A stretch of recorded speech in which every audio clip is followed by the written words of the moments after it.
Welcome, everyone. My name is Hallie Butvin. I am Director of Special Projects at the Smithsonian Center for Folklife and Cultural Heritage.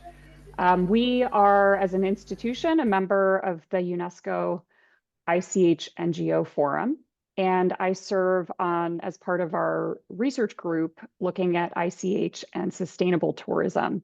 And we're so excited to bring you all together today and to share.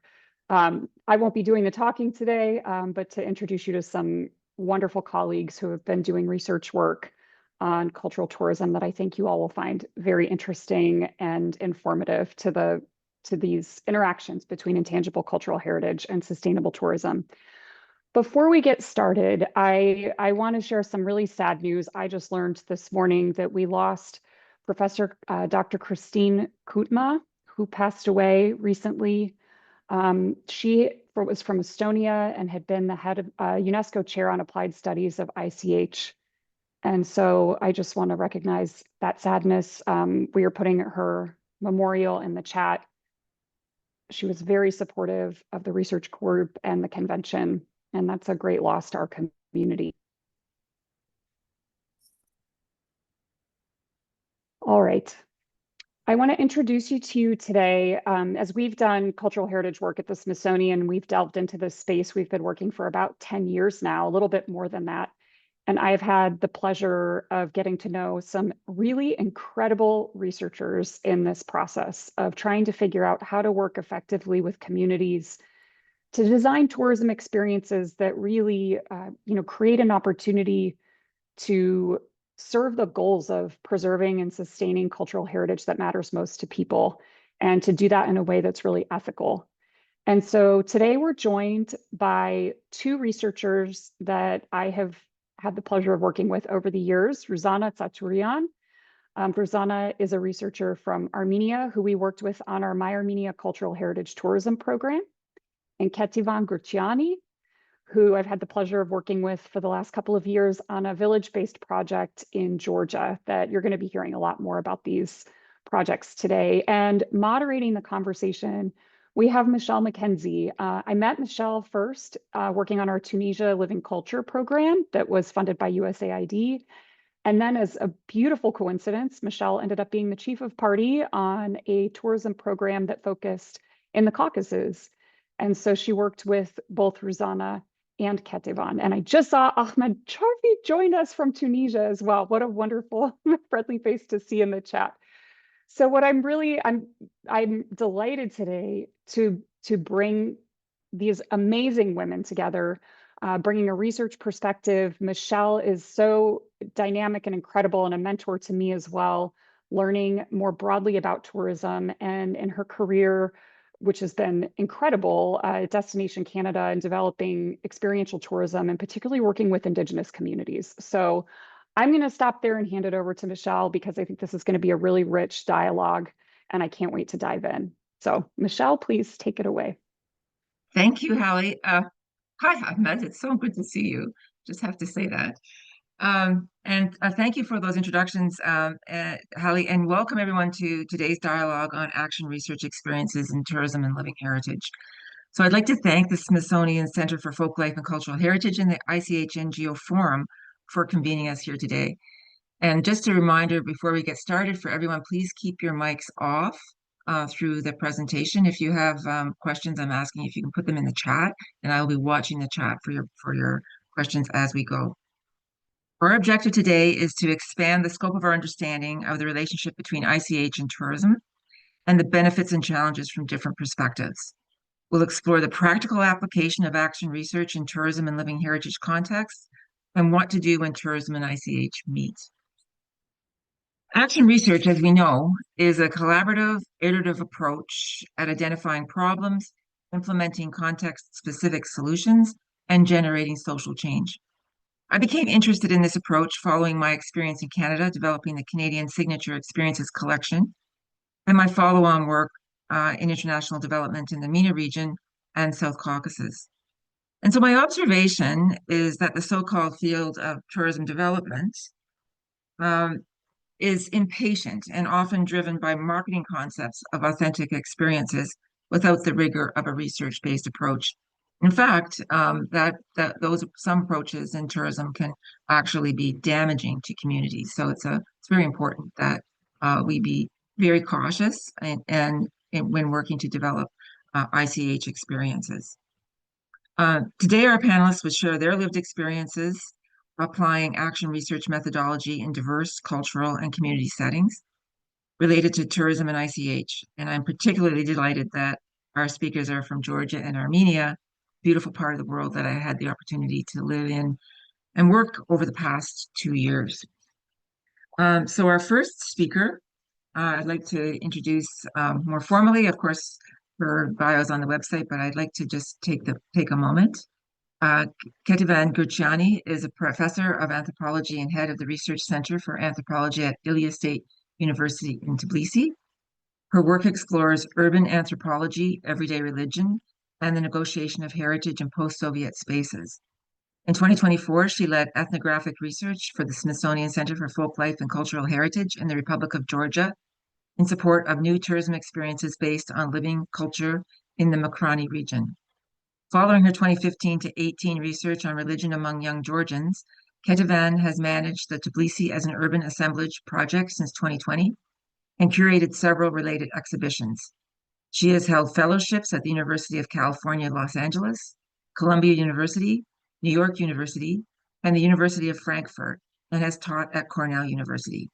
She currently collaborates on international research projects supported by the Polish Academy of Sciences and the Canadian Research Council, and serves on the scientific board of the Frobenius Institute and the Central Eurasian Studies Society.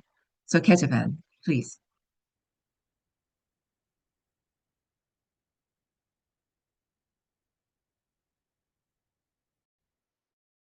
So, thank you very much for the very kind introduction. Good afternoon, everybody. I'm delighted to have the opportunity to speak with you today and briefly introduce our project. I'll provide just a short overview, and then we can expand our discussion to address topics that are of interest to the audience. In December 2023, the Smithsonian Center for Folklife and Cultural Heritage launched a new partnership with the Foundation for Regional Economic Development of Mukhrani to develop community-based cultural heritage tourism in the Republic of Georgia, particularly in the village of Mukhrani. The center, through its Cultural Heritage Tourism Initiative, has been collaborating with communities to create cultural heritage tourism initiative, tourism experiences for several years. The Armenian experience was particularly interesting in this regard. With the participation of our Armenian colleagues and in collaboration with local organizations, we planned a study of Mukhrani's cultural heritage. Mukhrani is quite a large village to Georgian standards with approximately 8,000 residents.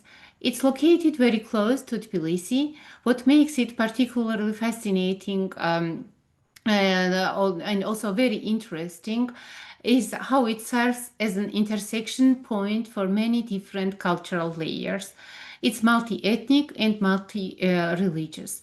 It holds significant tourism potential because due to ancient mosaics discovered in a nearby village, Tbilisi, as well as medieval fortresses, a 19th century palace, and diverse cultural heritage from the 20th century.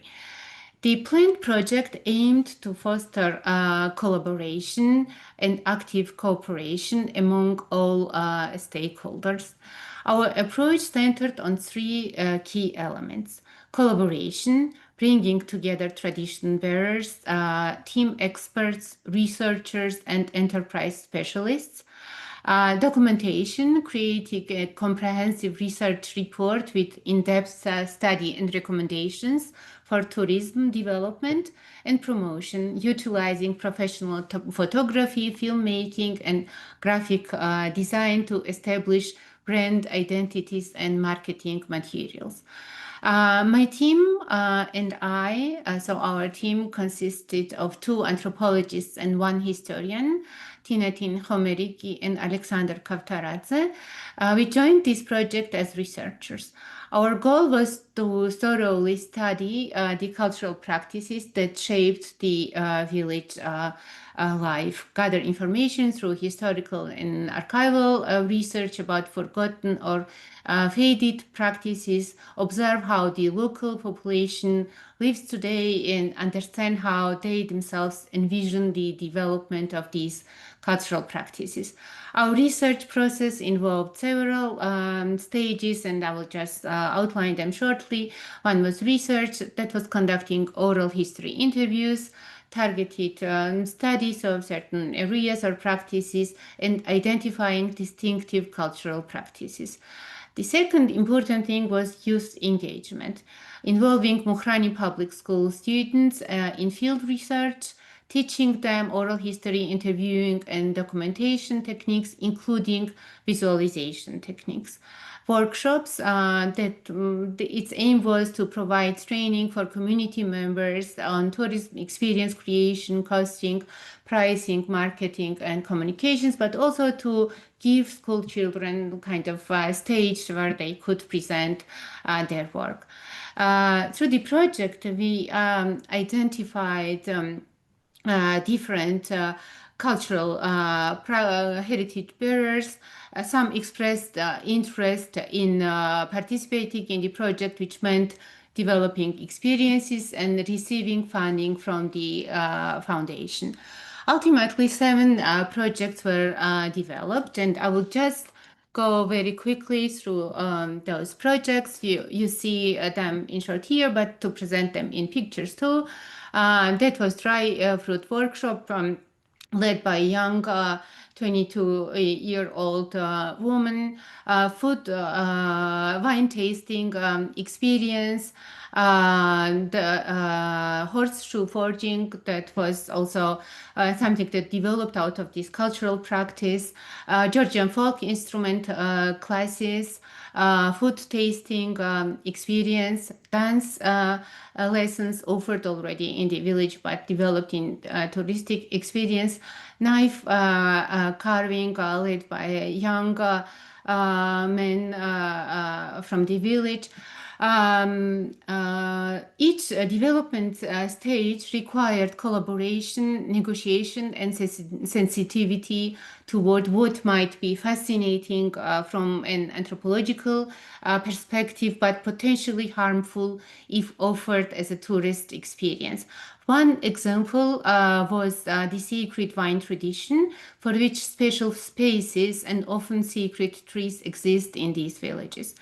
Despite the potential interest for tourists, the family-oriented nature of these rituals was of decisive importance.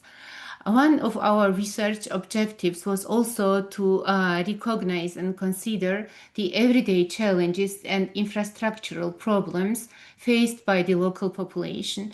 The main goal of this project, as we understood, and how it should be shaped, was to listen to the voice of the people who lived in the village, and to know what should be preserved, what not to touch, what should remain as something maybe exotic, but for them very important and part of their sacred practices.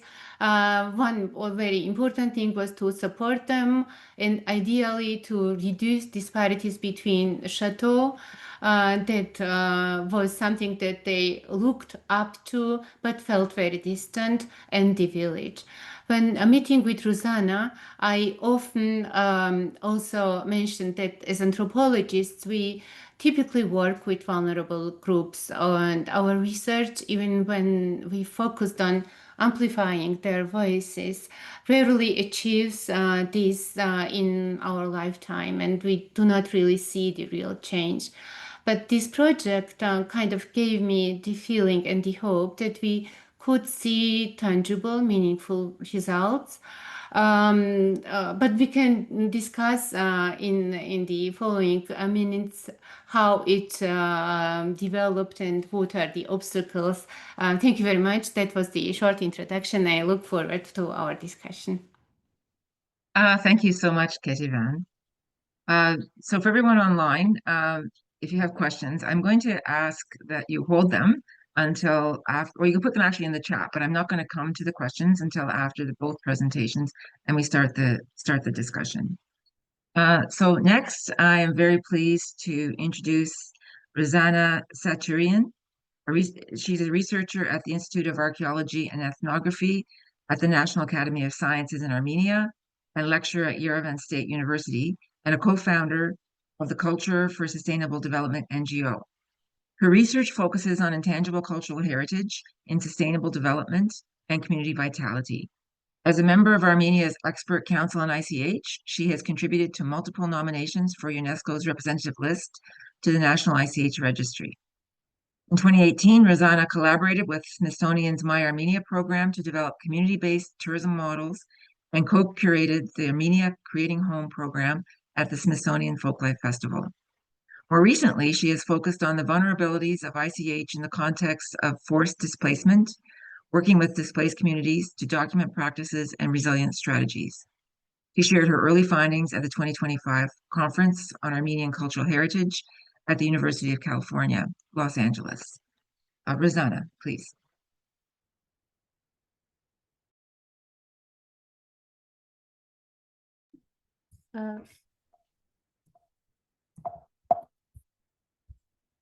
Is it okay with the voice?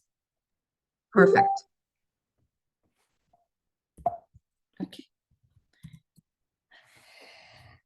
Thank you for being here, and thank you for letting me in to have this very thoughtful for me and inspiring conversation on how research, or especially ethnography, can be applied in tourism program.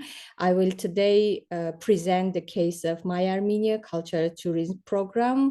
I have been part of the research group for that program for maybe 5 or 6 years. It was a long journey, making all of us to think, to change ourselves and to reflect a lot on our roles and responsibilities.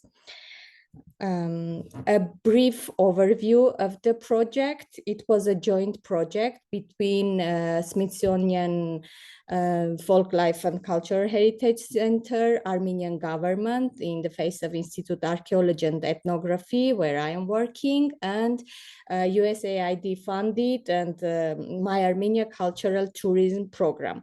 The program goal was to improve and develop cultural tourism in Armenia, especially in regions, through a combination of ethnographic research and support to the traditional craft, create capacities, and create innovative approaches to tourism development. We have elaborated, or Smithsonian Folklife Center already had its very well developed and discussed methodology, which was applied to the project. It was research-based, the crucial element in this, and bearers of cultural heritage through this methodology were not seen merely subjects, but active participants or co-creators in the development of tourism experiences. And community-based tourism was seen as a tool for enhancing cultural sustainability across Armenia.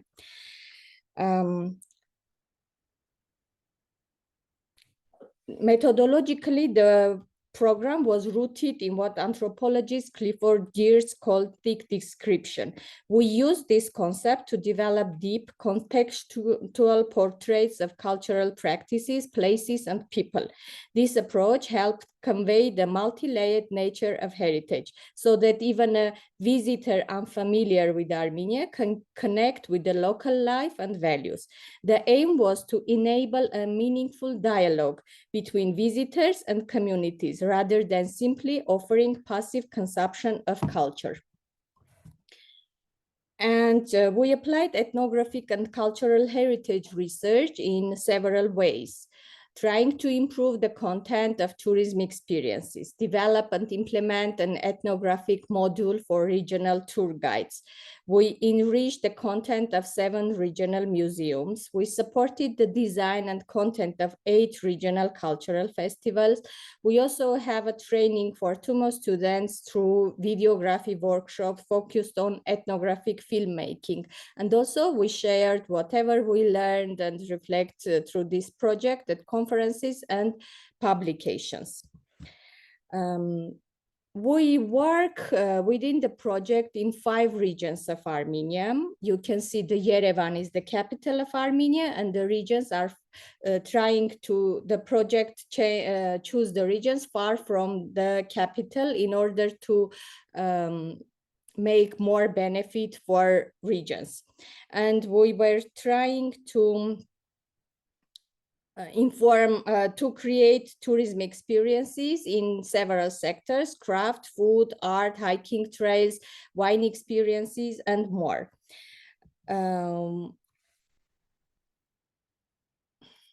So throughout the project, since 2018-2020, we have supported to the creation of nearly 72 experiences and recommendations over that regional tourism, cultural tourism experiences. Here you can see the page for My Armenia project. It has different sections already divided by different specificities. Like here you can see the food related and wine related experiences. Each of them are inspired or grounded on the research. You can see the region, then the specific offer, winemaking, cooking classes, and different, here you can see another page for artisan initiative, where different craft workshops and touristic experiences were offered. And also our research somehow supported the development of natural experiences like hiking tours or excursions or visits to sightseeings. And also museum experiences we were working on together with the project and art curator, which also was grounded on the ethnographic research. Here I just presented one example from just by my own experience. We have elaborated a printing workshop at one regional museum at Dilijan, because they have lots of printing exponents in their museum, and project gifted a printing machine to the museum, and visitors now can go there and print already developed sketches, but those sketches are based on the research. So here in my hands, you can see one sketch that highlighting the lace school traditions, lace making school traditions in Dilijan. Another would highlight the local wild herb weaving tradition, and also that twisted roads that are bringing to Dilijan. Our next portion, a big portion where we used the research, was for Smithsonian Folklife Festival Armenians program in Washington in 2018, and the program was called Armenia Creating Home. For 10 days, 7,300 visitors attended the festival. We have more than 100 participants who were presenting more than 100 planned program activities during Armenia's living cultural heritage. Again, this concept of the curatorial concept was research-based, grounded in community-based research, and we choose the way of live demonstrations rather than reconstruction of traditions. Here you can see the group of co-curators. Hali Batvin was the leading curator, Levon Abramian and Satenik Mukhrani and me were also co-curators of the project, of the festival program. Now I bring some photos about from the research phase and the festival demonstration phase, like Hazarashen roof we've observed in some villages and how we there created that space.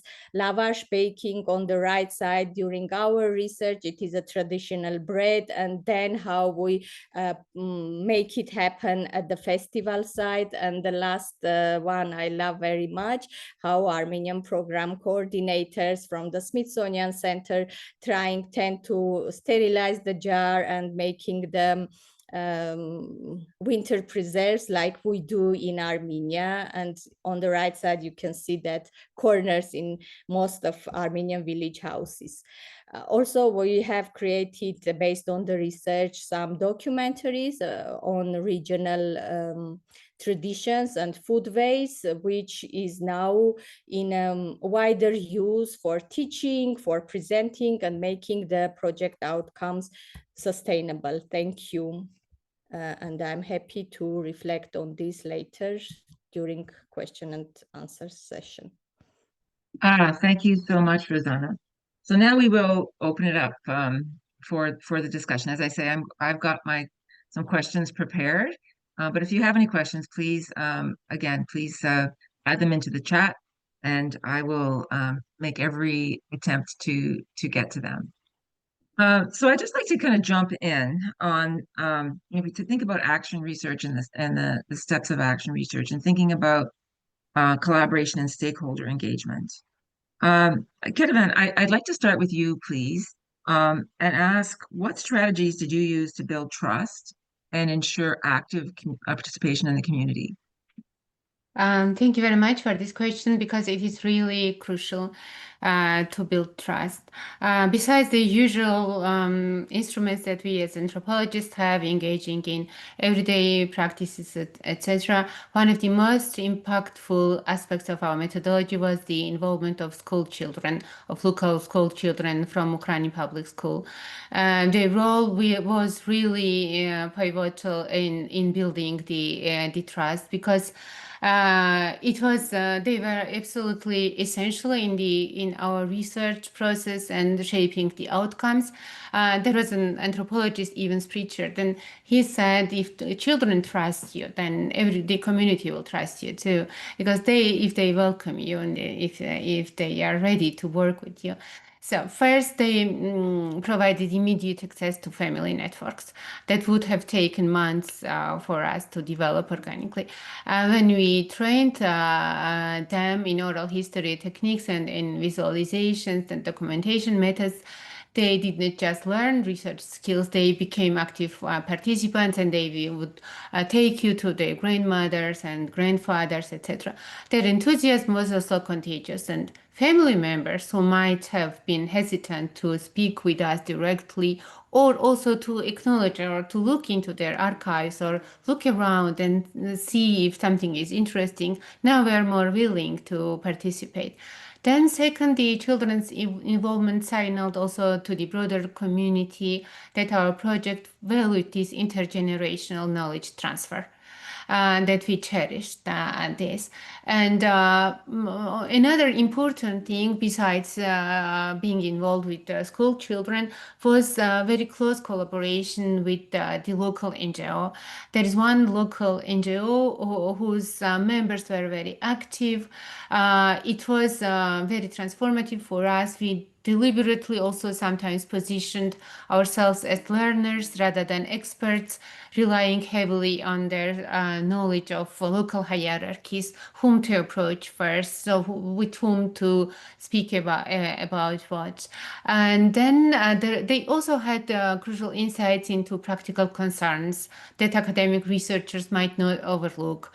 What was the transportation problems, what were the infrastructural programs. So this collaborative approach kind of fundamentally also shifted our project from being research-driven to community-driven research. And it was not imposing these external frameworks, but working with them. And I was very happy then also to see that in the development of those touristic part of this project, they were the crucial partners. And I see them as very active partners until today. So this is in short about the building of trust. Oh, that's so interesting. And you've kind of got onto a few other questions there as well that I have. But I'm wondering, Ruzanna, is there anything that you would like to add to that with respect to the My Armenia program on building trust Yeah, with thank community? you. Thank you. It was, as I said, the project lasts for several years. So it was a long journey to go back and forth. As the project was just launched and we were involved 10 researchers from the Institute of Archaeology and Ethnography academic institution. It was also some kind of a new way of using our knowledge and skills. And the project did not have its own reputation yet because it was just established. And building that trust was from at the first stage a very difficult challenge for us because we were the first ones who should connect the project with the real stakeholders. And I remember that first we have our own challenges, like thinking that we need to use I could say the social reputation for our profession, as ethnographers, to enter the field. Then the project added above that our reputation, and as the project moved far and did lots of good and visible things for communities, after some period of time, the project started to build that trust for us as researchers to enter the field. It was a mutual process of negotiation. And first of all, for us as researchers, it was an ethical commitment, because we believe that our responsibility was not simply to extract knowledge, but to co-create value with communities. We know as anthropologists or ethnographers, researchers, we hold that power to shape narratives, decide what present, and influence how traditions are interpreted by wider audiences. That's why for us was that essential moment to acknowledge also our position and share that power throughout the process. Also, all the time thinking of the huge responsibility we are carrying out as bridge builders for that trust. Excellent. You've given me a lot of food for thought as well, Ruzanna, as you were speaking, and I'm reflecting on the fact that you mentioned that the project was done in partnership with the Institute of Archaeology and Ethnography at the National Academy of Sciences, and I'd like to just reflect on how important I think that partnership is, especially when I compare our work in this area in Tunisia, where we did not have the benefit of working with the government research partner. We thought we did initially, but the geopolitical dynamic changed, and it left us without that partnership. And so, as a project, we worked directly with the researchers. But from a sustainability point of view, it's been my learning that it would be always preferable to have a research institution from the jurisdiction actively engaged and committed to the project as well, and have the researchers who are attached to that institute also be working on the project. It just builds capacity, and I know Ahmed is on the line. I don't know if he wants to maybe add any questions of his own in the chat, but that would be one observation I would make there. Also, in my experience,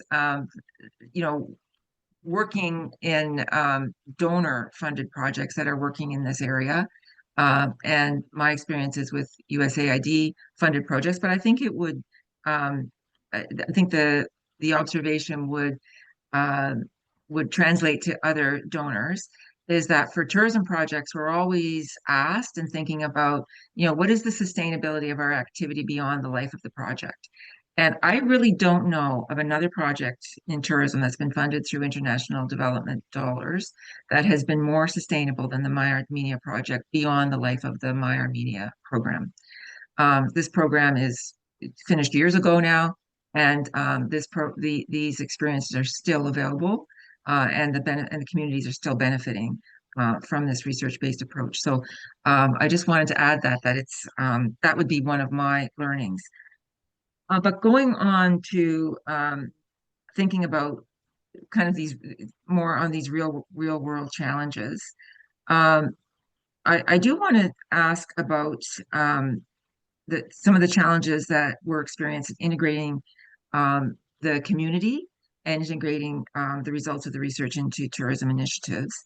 And Ketevan, in your presentation, you specifically mentioned the challenge of minority inclusion. And I'm wondering if you could speak a little bit more about that, please. Thank you very much. There was, I find it fascinating how this idea, what is worth being named as heritage, how it really works in real life, and how the master narratives, those historiographical narratives, what is worth in a culture, also shape the attitudes of people on ground. And in Mukhrani, which is a very multi-ethnic and multi-religious village, the gaze of school children or of community members was very much shaped by this dominant narrative. And whenever we ask them to find places or objects that are worth preserving, their gaze was shaped to look and always find something Orthodox Christian as something worth preserving. Whereas they would leave out things and places that were important for other groups or historically there, but not belonging to this mainstream narrative. So the shaping of this view and also reflecting on heritageability of things and places was very important. So this one village has different layers. It has a huge Armenian layer, it has Azerbaijani layer, it has German layer, it has a layer of the medieval time, of antiquities, etc. So, and which ones are then stressed and focused? It is always also this kind needs negotiations. We also had other kinds of negotiations. The local population would say that some places are not worth exploring, and then we should look if they can become important or worth telling also in their eyes. Our most intense negotiations centered on these stories that would accompany the experiences. That was a collaborative process. It was really a two-way street, but maybe we can also speak later about this, but because it is not specifically connected to the minority inclusion. So. Okay, we'll come back to that. I think that's an interesting discussion, and I actually do want to move on to learnings. And I'm reflecting on the fact that the two case studies that we're speaking about today, the Mukhrani village work is very recent and probably would not have a chance to show quantitative results. Probably there's some qualitative, and we can ask that. But Ruzanna, I'm wondering in your case where the My Armenia program has been around for so long, if you could reflect on some of your learnings along the way, please. Yes, thank you. I learned so much along with the project, and every time I have that chance, I'm saying that it was a life-changing project for me to see our role and our possibilities as researchers to have that active power to make changes and to bring changes. And in our work, the case I would like to share with you was my academic motivation or interest and the community interest gap. And we should all the time reflect on that. In one village of Armenia, when we were working, it was a village where Armenian refugees from Azerbaijan had been living for about 30 years. We encountered there a fascinating winemaking tradition during our fieldwork. I was a researcher by that time and now with a strong interest in displacement and intangible cultural heritage, memory issues, and continuity. And sure, I was excited about the idea of presenting this tradition through the lens of memory and displacement. I truly believe that the narrative could create a powerful connection between past and present.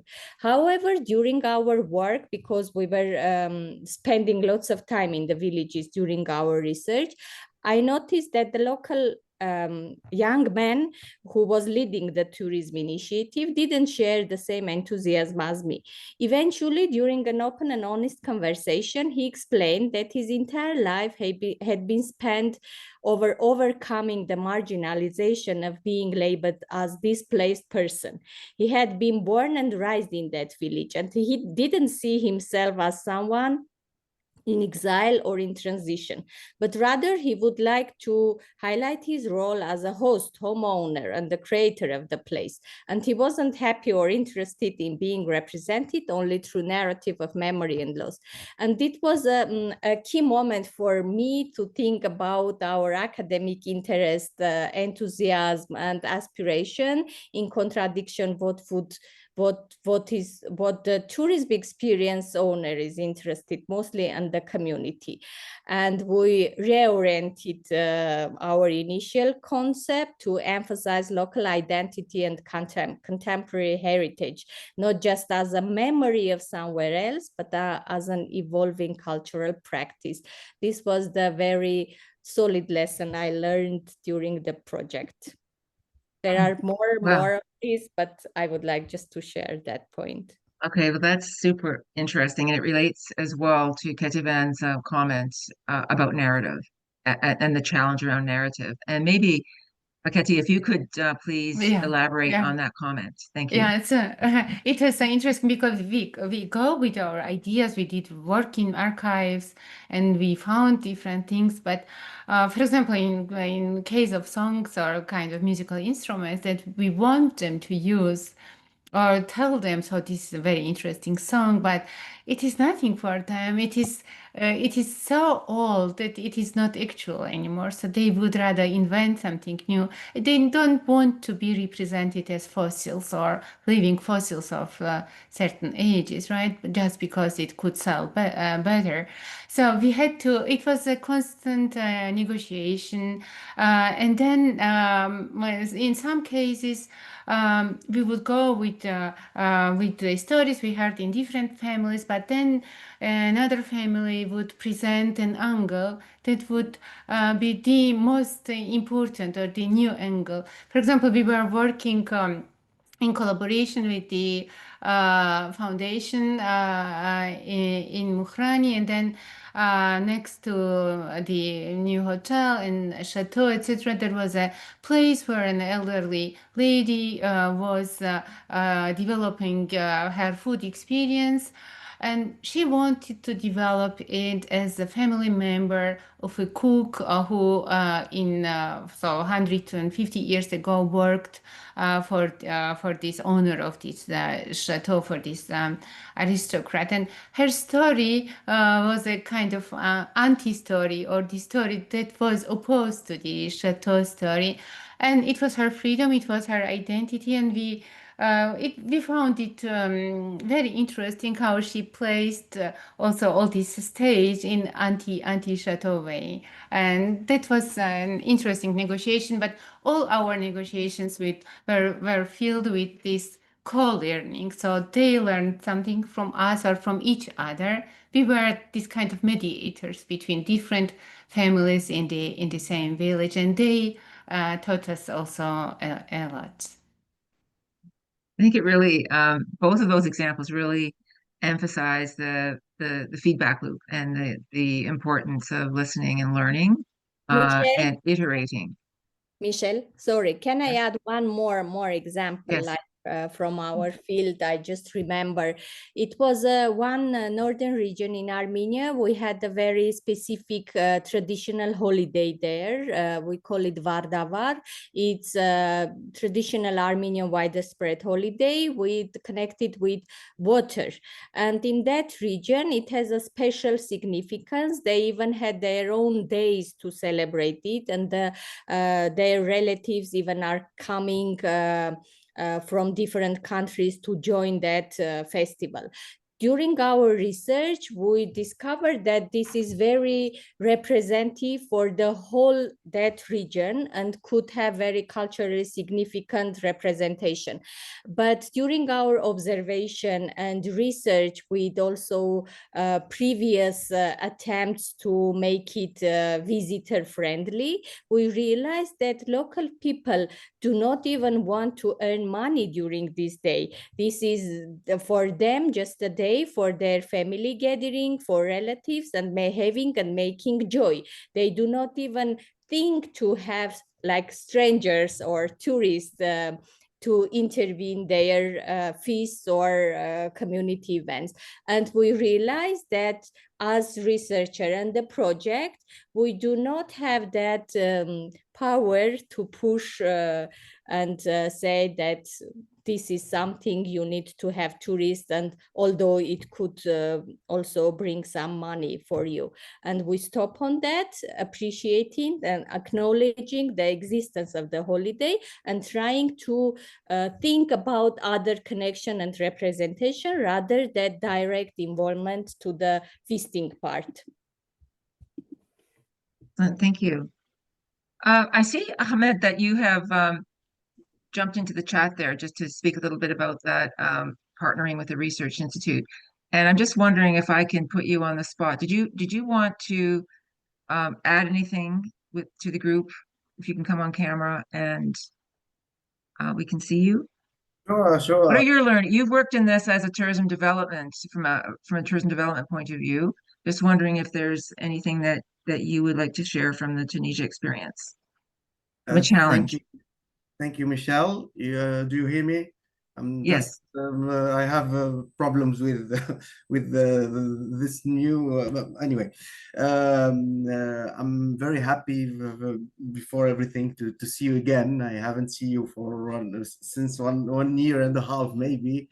To see you, Hale, also, Ashkhan, Ruzanna. We met virtually, and that's what the thing I want to add, that in Tunisia project, Tunisia's Living Culture, we were inspired by the Armenian experience. I remember that Hale connected me to Ruzanna. We had a meeting about the experience of the methodology used in Armenia to succeed our project in Tunisia, which had to be made in a shorter time. So we hadn't the comfort of the 5 years that Armenian colleagues had. So here in Tunisia, many pieces moved us, as Michelle you explained earlier. So we couldn't have a total commitment from the heritage institution in Tunisia to help us with the researchers, with the research process, etc. So we had a scientific committee that were totally involved with us. There are only 3 people, but they were very good, Hamida, Awataf, and Lutfi. who helped us searching and hiring the good researchers for every project we will follow up. Just to let the people listening to us understand, the project here was about finding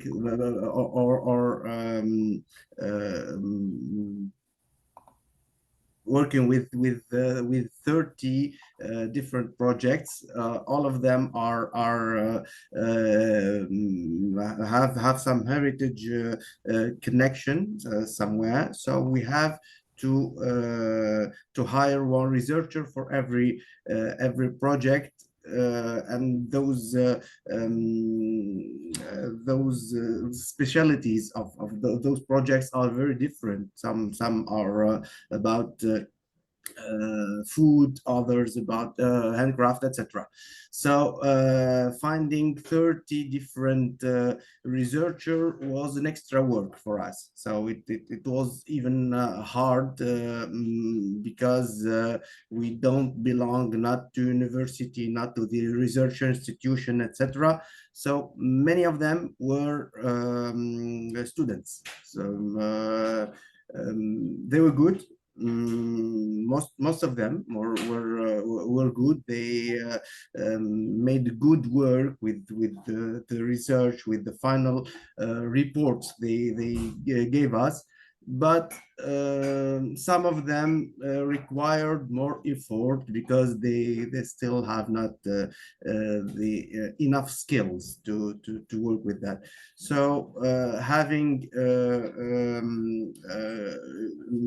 a good representative, a good institution in the country you'll work in with this tourism projects is crucial, is essential, I think. So that's Okay. it. Thank you. Thank you, Ahmed. So I'm just going to open up for any questions if someone wants to put their hand up. I think there is a problem with the chat. So if you do have a question, please put up your hand and I will try to get to you that way. But thank you, Ahmed. It's a good, just a good real life example of the challenge of kind of I think Ruzanna and Keti, these projects are very, very good projects. You make them look very easy, and I know that they're not easy to do. I think it's important work. It's hard work to make sure that you've got the right research team and the right researchers, and of course you who are yourselves very excellent researchers. Ruzanna, I would like to ask you because the project is that much more advanced. You've had the opportunity now. I want to speak about the commercialization of these projects in terms of being tourism experiences that are sold through the tourism distribution channels. What has been your experience with working with tourism, with tour operators?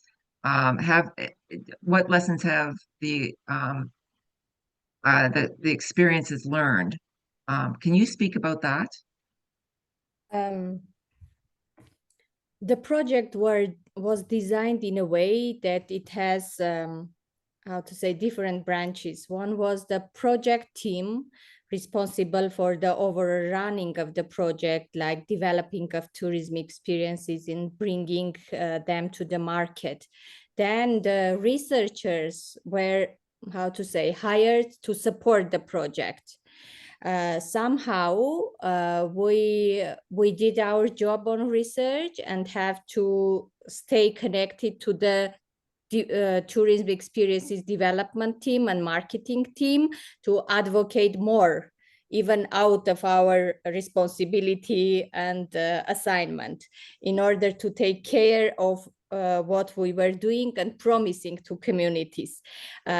The most challenging thing seemed to us that the experiences would be later commodified or they contextualize or taking out of their context and seeing by the tour operators and people who are bringing tourists or visitors like other products, not a cultural heritage spaces and places with its sensitivities. For most of time, we have little experience like feedbacks from tour operators, but we stay connected with experience owners for years, and every time their feedback, how visitors are perceiving what they are offering, keeping us think that the methodology and the sensitivity approach and the ethical approach still working. And because we were trying to give them not rather sharing facts, but to create capacities for them of storytelling and engaging, evolving also stories and context to their tourism experience. And that part who took this advantage, they are still able to create new offers, new dimensions to what was created by My Armenia project. And those who are still visiting those experiences, making happy photos and sharing their happiness for using this. And that's the feedback we had. Yeah, very good. Okay, thank you. Keti, I'm going to go to you probably for the last question, unless this is last call for any questions online as well. But Keti, I know it. Oh, okay. Melina, please turn on your mic and Yeah, hi. So just a quick comment, maybe. Well, first of all, thank you for the fascinating discussion. It's been really wonderful to hear your experiences. And I wanted to suggest this, maybe it might be useful for the projects. The identity of the researcher. Years ago, I'm an anthropologist, but originally from Georgia. And years ago, I conducted research in Mukhrani as well on a different topic. And I noticed that that depending on, well, first of all, I spoke to people and they were positioning themselves as Georgian. And then as conversation progressed, as conversation progressed, I basically turned out that some of them were Ossetians. And they remember their story that they moved from Ossetia elsewhere and they just changed their last names. So in that way, it's just like that multi-ethnic and component to include it. So the point is to